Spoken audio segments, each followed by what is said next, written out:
Dan Tortora with Dan Villari, tight end for Syracuse. And Dan, just what you could say, kind of going back to that moment of utilizing the transfer portal and why this was the right fit for you. I thought Syracuse was a great fit. Fast offense, running quarterback offense, kind of like a playmaker's offense, quarterback-wise. So that's what I was thinking coming in. And then, a lot of stuff changed, and I changed the tight end and ended up working out real well. What went into that change? Was it you kind of feeling that? Was it the staff saying, like, hey, we think you'd be better off here?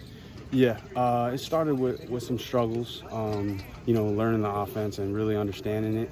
And they saw that I was a great athlete, and I loved running with the ball. I was a hard runner. So Coach Beck kind of just made kind of offered it to me, and he had the idea. And I didn't like it at first, but tried it out, and then it just took off from there. When you have that conversation, did you come in and play quarterback, and then, like you said, Coach Beck was like, hey, what about putting you at tight end? Like you said, it was hard at first. How did you navigate through that and eventually say, you know what, yeah, let's do it? I'll tell you, that first night I was real emotional about it. I made a phone call to my dad, and I really give all the credit to him. He really motivated me to just to keep going and just don't give up. I made it so far. I made it to this position, and I have all the attributes to do it. So all I had to do was put my mind to it, and that's what he told me, and that's what happened. You say you give it all to your dad. Yeah. Has he always been a voice of reason for you that you can lean on when you have like something going on that you call him? I would call him the voice of reason, because I'm like, sometimes I'm kind of crazy in my head. I think a lot of crazy, a lot of negative thoughts sometimes, and he's my reason, he's my positivity. So I was really glad to have him. Mental health is important, and like you said, sometimes it's hard to be positive. How have you worked on that to be that positive voice for yourself? A lot of gratitude, writing down things I'm grateful for, keeping God close to me, praying every day, and just keeping my faith. Faith is something that's incredibly important to me, and I love when I get to hear it from other people. Yeah. What would you say, God's role in your life is? He's everything. I mean, I've been reading a book every morning called Keep Calm and Trust God, and that's really keeping me sane. It's really just whenever I have a stress or a worry or something that's out of my control, I just give it to God, just put it in His hands. And I say this camp, that's really been my superpower. So, and with you, like you said, having that as your superpower now, is it the closest you feel like you've been in your faith into God? Absolutely, because all the things I've been through, Michigan had a lot of ups and downs. Syracuse, I thought it was going to be all ups, ended up being all downs, and now things are finally starting to be pretty great. So definitely. When you go through, like you said, those ups and downs, that adversity, right, and learning from it, leaning on your faith and finding the positive in it, standing in front of me today, do you feel better now, more at ease, more like, hey, everything happens for a reason? I feel great. I mean, honestly, I feel like all that stuff I've been through has really turned me into like this sort of monster that has God closer to me than ever. And I really think I'm glad I went through all that now, thinking about it. So. What would you say to somebody that's going through a tough time right now? I'd say like me, just keep God close. Anything you can't control, put it in God's hands.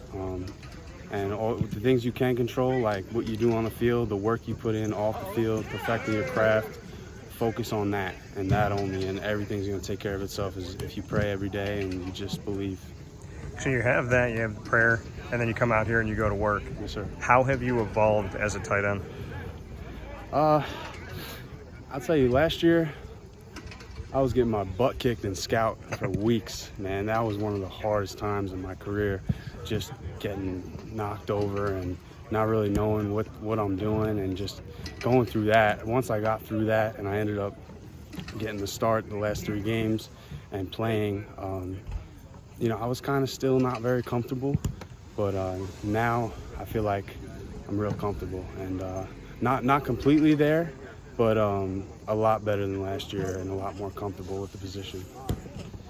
When you have Coach Beck as your quarterback's coach and he comes to you and says, hey, what about moving you to tight end? Now he's the offensive coordinator. Yeah. So with him overseeing this entire offense, what do you like about it? What are your thoughts on him as the leader of this unit?